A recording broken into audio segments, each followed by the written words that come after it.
mabutin sa punto, Papa J. Boy Nunoy, nga mambal na nga. I'm sorry. I'm sorry. I'm sorry kay Humana. Nadala lang ako sa aking emosyon. Pinaka-famous nga linya, Papa J. Boy Nunoy, sa mga kalalakihan. Manugtunto. Nga manugtunto. Ang nagkutaw-kutaw sa balatyagon sa mga tarong ng mga kababaihan. Ila ginatamas-tamasan kaginahatagan sang kasak. Damay pang mga sibilyan. Damay, paano na lang kami mga buutan? Amo na gani, sige na sila yung namo ni Papa J, kung ginatunto ka mo sa mga lalaki nga nagtunto sa inyo, nga mga tuntong ninang yang iban, kami mga buot inyong damayon.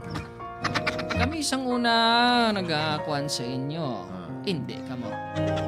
Tanawa na, sobra mo kapilian. Nag-adto ikaw sa manaptan. Buntis ko sa buong Papa J. Boy. Amo na na. Buntis. Buntis ko, Papa J. Boy Nunoy. Kag ang nakapabusong sa ko. Ang akong boyfriend. Napangalanan na lang nato sa pangalan nga Rico. Rico. Ano pangalan niya mga Rico? Oy. Rico Yang.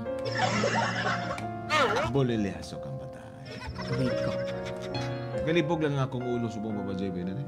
Gatiyog ang akong kalimutan. Galimi ang akong ulo. Abi ko gani, Papa J, ang pagpatiyog sa kalimutaw kung nagakuan lang ina. Ginasulod ang cotton bud sa dalungan. Cotton buds talaga. Ang problemado gali ka ano man na. Kaysang nabalaan sa akong ginikanan, Papa J. Boy Nunoy, nga nagabusong ako. Ginapamangkot nila ako kung sino ang tatay. Sino ang tatay? Lalaki o babae? Ang tatay. Lalaki. Ano? Rico man niya pangalan. Ang tatay, sino lalaki o babae? Si lalaki. Ay, lalaki. Abi ko gani, babae. That's why, Papa J. Boy Nunoy, gisugid ko nga nakabuntis ako ang akong boyfriend si Rico. Pero, Papa J. Boy Nunoy, ang abas ako maginikanan nga dapat aksyonan na kaya maghimo kami sa desisyon para makapakasal na kami.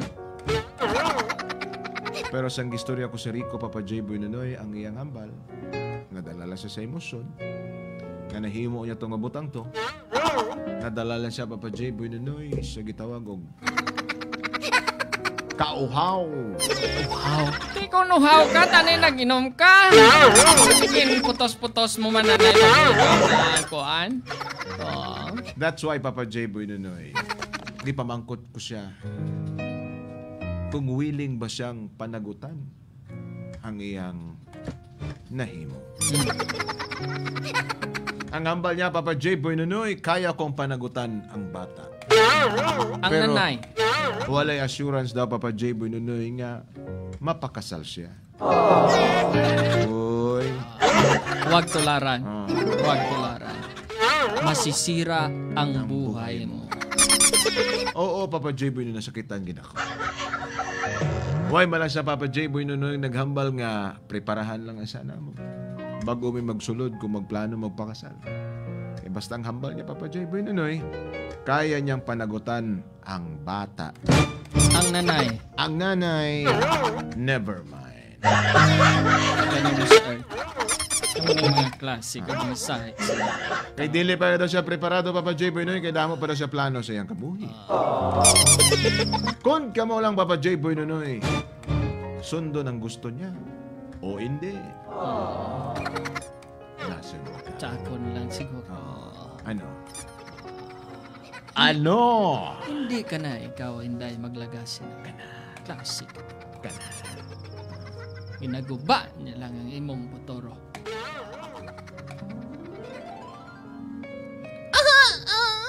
Halata na, wala lagi.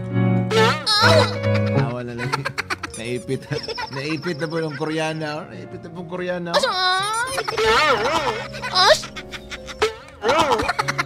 Naipit na po ang Koreana sa pultahan. Bulilya.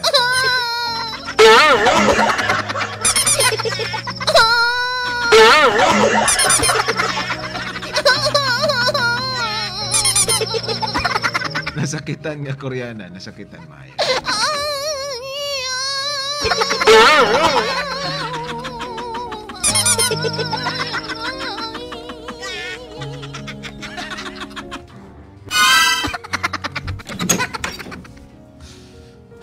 Di ba gambalanta na ka? Gambalanta ka nga din ka na magbalik diri sa balay.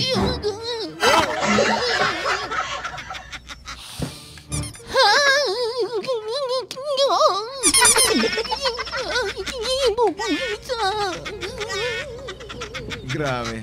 Grabe siya.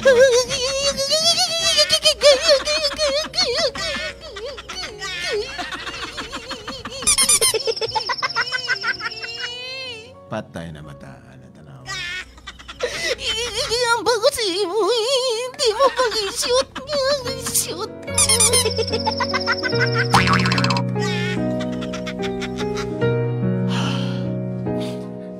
Di ba gambalanta ka? Panagutan ta ka pero ang bata lang ang akong panagutan. Ang bata lang, paano ako nga nanay? Paano ako nga nanay? Mag-istorya lang tayo, masuportaan talaga.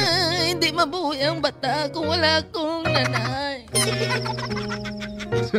Suportaan lang ta ka. Ha? Kung, Suportaan lang ta. kung namanan ko man ang sagurang amo ka man ang galisin na. Wala ikaw sa prinsipyo kung wala ikaw. Ikaw sing panindugan ng plastic ikaw.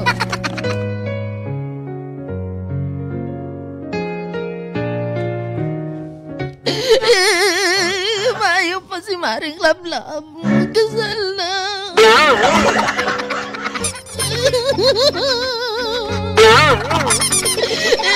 Mayo pa siya kay Kaslon nga wala na pa nagpiyon. Pero ako nagpiyon na pero hindi pa madayon. Hindi pa masaya. Panagutan ko ang bata. Ba't mo si ganon? Ano ni tisting lang? Nadala lang ko. Nadala lang ko sa emosyon. Hindi na pagpaduyo na maluoy ka.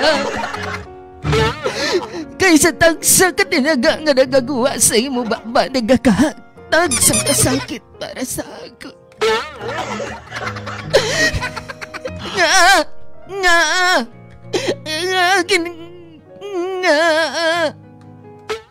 Nga ginigugma mo ako nga isa malagali kapag kuno-kuno.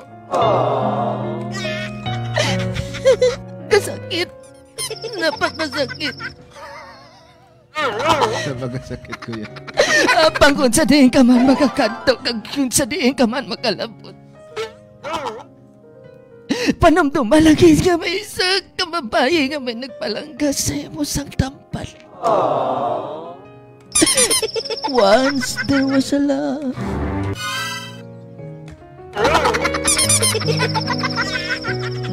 Sige na. Rico, Sige na. Pwede ka na makalakaw. Rico. Hambalon mo na lang ko. Kung mabot ang panahon nga, Apang hindi ako magsugot. magawas na ang bata. Hindi ako magsugot. Masugot ka manog sa dili. Kag kung bata man ang galing imong ilaga sa akin. Mas maayo pa. Buhion ko na lang ini nga bata. Pero hindi ka mag-expectar. Gabisan buhok sang bata. Ipakita ko sa imo. Tandaan mo gid na. Tandaan mo gid na.